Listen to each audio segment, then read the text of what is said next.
नमस्कार, अभिमान लाईव्ह मध्ये आपले स्वागत आहे। बीड जिल्ह्यातून एक धक्कादायक बातमी समोर आली आहे।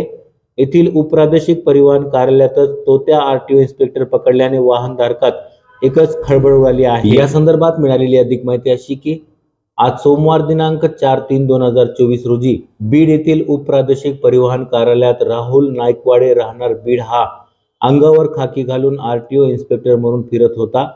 या दरम्यान तो कर्तव्यावर असलेल्या अधिकाऱ्यांनाही भेटला, मात्र सुरुवातीला तो ओळखायला आला नाही, परंतु त्याचा हावभाव लक्षात आल्यानंतर उपप्रादेशिक कार्यालय येथील अधिकाऱ्यांनी त्याची चौकशी केली असता त्याने आरटीओ इन्स्पेक्टर असल्याचा बनाव केल्याचे उघड झाल्याने कार्यालयात एकच खळबळ उडाली होती। दरम्यान त्याला पकडून बीड ग्रामीण पोलीस ठाण्यात नेत असताना त्याला अचानक घाम फुटल्याने बीड जिल्हा रुग्णालयात उपचारकामी दाखल करून त्याच्यावर गणेश जयराम विघ्ने वय 37 मोटार परिवहन अधिकारी बीड यांच्या फिर्यादीवरून 170-171 भादवीप्रमाणे गुन्हा दाखल करण्यात आला आहे। दरम्यान या घटनेची माहिती कळताच बीड ग्रामीण पोलीस ठाणे येथील पोलीस निरीक्षक बंटीवाळ यांच्यासह कर्मचाऱ्यांनी जिल्हा रुग्णालयात धाव घेतली होती।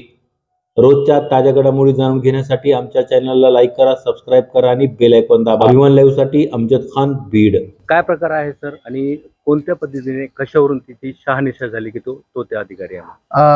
आज असिस्टंट इन्स्पेक्टर अंबेजोगाई असे सांगून एक व्यक्ती आमच्या कार्यालयात आला, पूर्णपणे युनिफॉर्म मध्ये होते। त्या अनुषंगाने काहीतरी कामानिमित्त आलेला, कुठल्या तरी गाडीचं स्क्रॅपचं पेपर करायचं होतं। त्या अनुषंगाने माझ्या अधिकाऱ्यांना थोडीसा डाऊट आला, त्यानं काही स्टार उलटे लावलेले आणि लायनर जो असतो तो वेगळ्या रंगाचा आणि उलटा लावलेला आहे। तर युनिफॉर्मचे प्रोटोकॉल नसल्यामुळे माझ्या अधिकाऱ्यांना संशय आल्यामुळे त्याने सदरची बाब माझ्या कानावर घातली। त्या अनुषंगाने मी तात्काळ ऑफिसला पोहोचल्यानंतर उलट तपासणी केली, अंबेजोगाईच्या वरिष्ठ अधिकाऱ्यांना याबाबत कळवलं। त्यांनी सांगितलं की अशा प्रकारचा अशा नावाचा कोणीही व्यक्ती कोणीही अधिकारी आमच्या ऑफिसमध्ये नाहीये। त्या अनुषंगाने खातरजमा केल्यानंतर खात्री झाल्यानंतर आम्ही तात्काळ बीड ग्रामीण पोलीस स्टेशन येथे फिर्याद दाखल करून एफआयआर नोंदवला आहे।